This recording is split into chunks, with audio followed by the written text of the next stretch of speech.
Getting a dependent visa in Hong Kong is a relatively easy exercise. But what happens if you don't have a job at the time that you want to sponsor your spouse to come and be your dependent? Hi Stephen, I'm in between jobs, currently on an employment visa here, and plan to get married soon.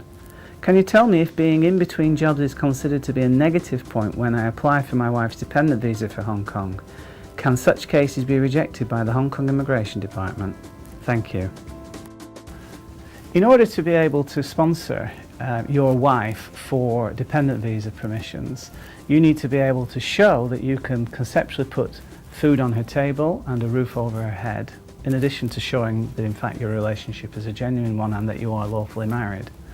Therefore, if you're here as a temporary resident holding an employment visa, but you are not at this time actually employed for any particular employer in pursuit of that employment visa, then effectively you're putting yourself at a great disadvantage when it comes to applying for the dependent visa for your wife, because effectively the rationale for you being in Hong Kong to take up employment in the first place has come to an end with the termination of your past prior employment.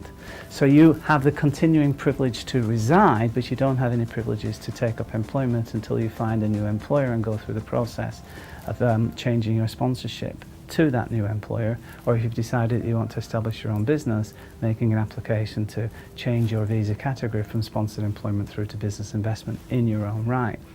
Therefore, because you are not in possession of the conditions that led to the grant of your employment visa in the first place, and also there's an issue in relation to your ability to conceptually put food on the table of your wife, any application for a dependent visa, in my experience and in my advice to you, is to be delayed. Wait until you're able to organise a new employment for yourself, go through the process of adjusting your sponsorship, get the approval of the Immigration Department to do that, and then make your application for a dependent visa. Otherwise, I think you're going to struggle.